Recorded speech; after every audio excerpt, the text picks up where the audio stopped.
Today is Thursday, December 12th. We'll tell you about a top official's decision to quit, making way for an overhaul in the FBI.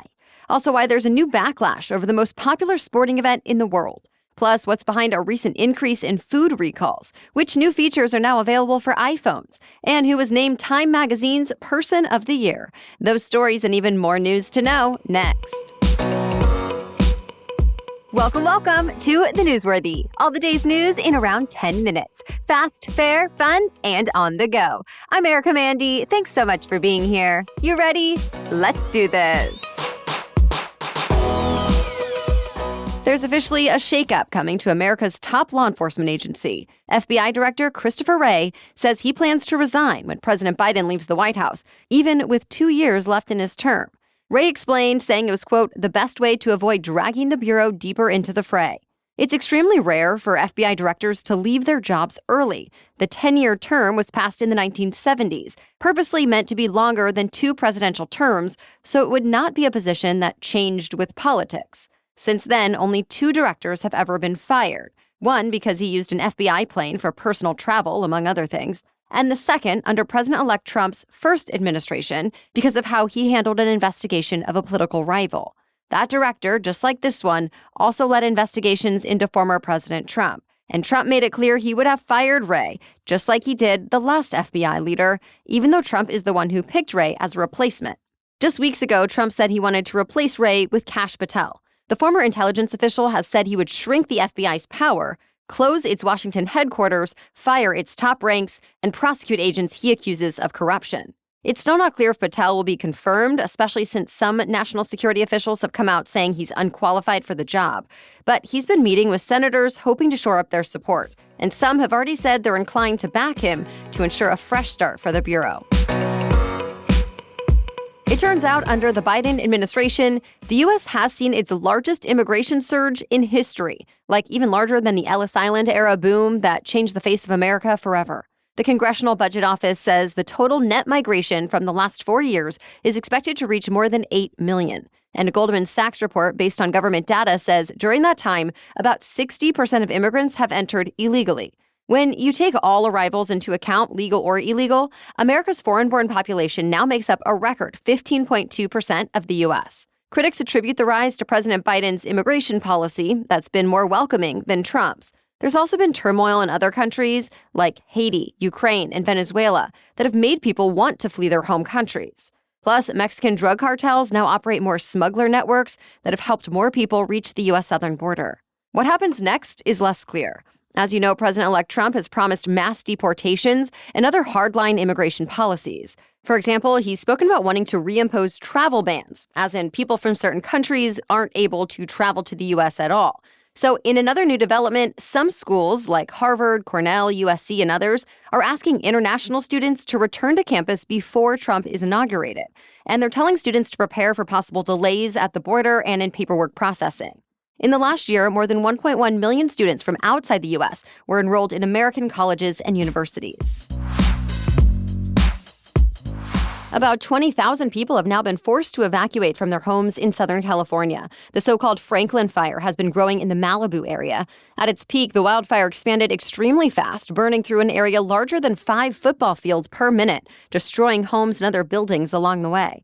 But so far, no reports of anyone getting hurt. Officials are optimistic, though, that better weather will help get the fire under control, hopefully in the next couple of days. Famous real estate tycoons are now accused of running a sex trafficking scheme. Twins Oren and Alon Alexander and their older brother Tal were arrested in Miami yesterday. Prosecutors say they all drugged, assaulted, and raped dozens of women in Miami, Manhattan, and elsewhere. They're also accused of hosting group events for other men to rape women. And those are just some of the allegations that date back decades. When the FBI first started investigating, the Alexanders said the allegations were not true, but no comment from them or their lawyers since their arrests. This is a big turnaround for the brothers who have been considered legendary in high-end real estate and were often highlighted on Celebrity Page 6. It was actually just a few years ago when Gotham magazine named the twins some of the most eligible and hottest bachelors in New York City. Now they're in police custody. Their first court appearances are set for today. Human rights groups are raising concerns over who was chosen to host the world's largest sporting event. This week, soccer's governing body, FIFA, announced the 2034 World Cup will be in Saudi Arabia. Well, in a joint statement, 21 human rights groups said this represents a moment of great danger. They brought up concern for the thousands of migrant workers from some of the poorest parts of the world who'll be brought in to build new infrastructure. Saudi Arabia has never hosted a tournament of this magnitude before and will have to construct 8 stadiums for the event. And there's fear of a repeat of the 2022 World Cup in Qatar, where thousands of migrant workers are said to have died, while many more ended up with injuries, unpaid wages, and debt. FIFA says the risk is lower this time, though, because Saudi Arabia has made some reforms in recent years and will have 10 more years to address any other kind of discrimination or abuse before the tournament begins. Saudi's Prince Mohammed says his country is determined to spread love, peace, and tolerance throughout the tournament. By the way, yesterday's announcement also included the 2030 World Cup, which will mark 100 years of the event. FIFA says that one is set to be co-hosted by Morocco, Portugal, and Spain. The 3 South American countries will also stage 1 match each to start the tournament. Of course, before that, there will be the 2026 World Cup, hosted in the U.S., Mexico, and Canada. That event is expected to bring in $11 billion. More news still coming up, but first, thanks to our sponsor, Hiya Health. It's that time of year, sick season, and the holidays when our routines and meals can get a bit off track. So all of that is why I'm glad my little boy takes his Hiya Children's Vitamin every day. It helps support his immunity, energy, brain function, mood, his developing body, and more, no matter what else is going on in our lives. I actually chose Hiya after doing a lot of my own research and before they sponsored this podcast. Hiya is formulated with the help of nutritional experts and is pressed with a blend of 12 organic fruits and veggies, then supercharged with 15 essential vitamins and minerals. And what was important to me was that the vitamin was not just a bunch of sugar.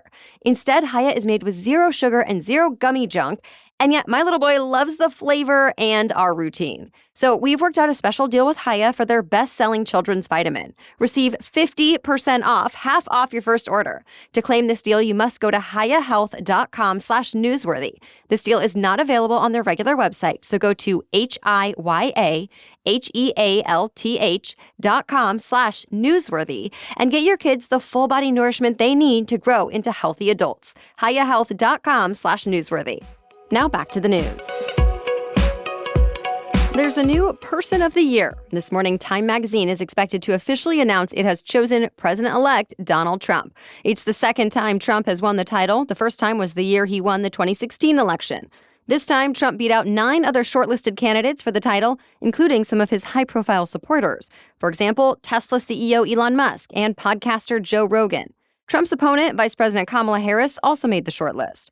Other contenders included Princess Catherine of Wales and Israeli Prime Minister Benjamin Netanyahu.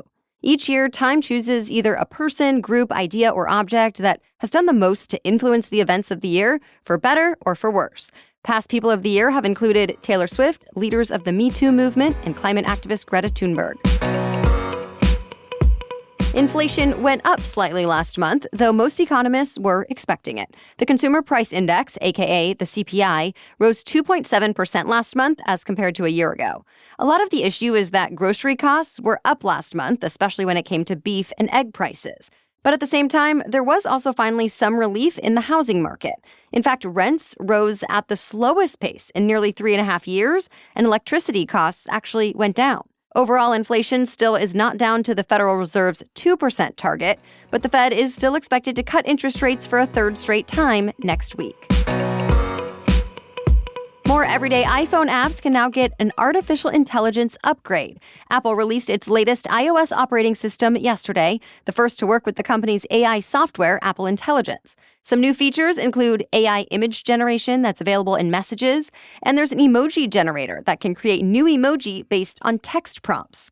The new operating system also includes AI writing tools and integration with ChatGPT. Other updates include a Find My feature that lets people share a location link of an AirTagged item.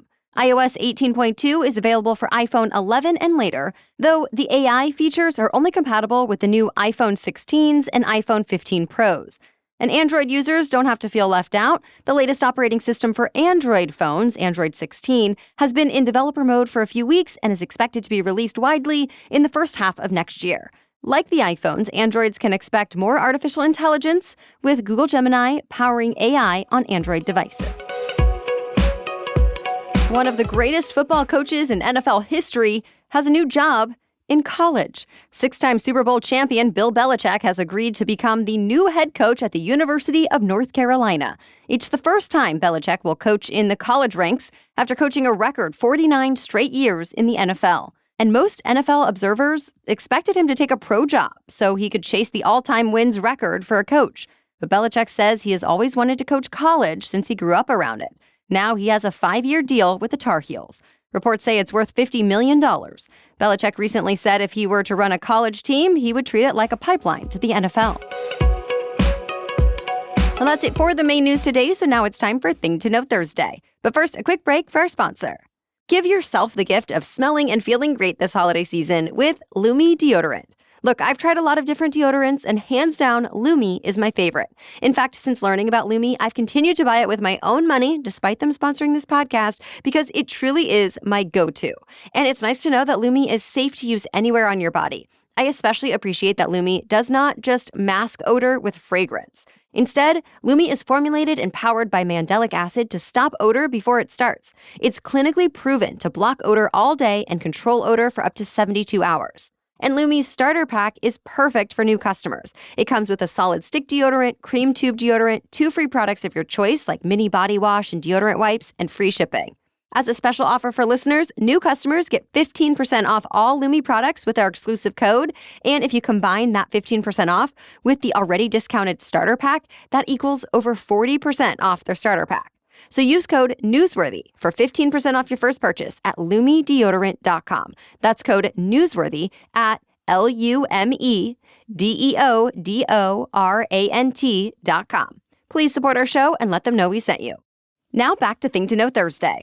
So you may have noticed there have been a lot of high-profile food recalls in the news lately, and it turns out there really have been more than usual this year. Overall, the FDA recorded almost 2,000 recalls for the 2024 fiscal year. It's the highest number since 2019. In some cases, like with Boar's Head deli meat, McDonald's onions, and organic carrots, the products were linked to serious outbreaks. But not every recall is because of an outbreak. Some are because of undeclared allergens or a machine part, like a piece of plastic getting into food at a processing facility. Either way, some food science experts say part of the reason why we're seeing more recalls is actually because the food safety system is working. For example, testing has improved, so investigators can identify contaminations earlier. They also say scientists have gotten better at detecting and tracing the sources of foodborne illnesses. Plus, communication about problems is more effective than it used to be. But it's not perfect either. Many of the same experts also say regulators need to get better at addressing a food supply that's getting more complex, especially as more food is imported from other countries. Once food is imported, it may be processed, packaged, and shipped, all by different handlers. And at any point in that process, the food can become contaminated. But the FDA only physically inspects less than 1% of food imports. The experts also point out that consumer habits have changed. With more ready-to-eat foods like deli meats and bagged salads, people aren't washing or cooking the food themselves. So all that said, Americans are encouraged to take precautions. Public safety experts recommend washing all produce under running water and thoroughly cooking through all meat when you can. All right, thank you so much for listening today and making us part of your daily routines.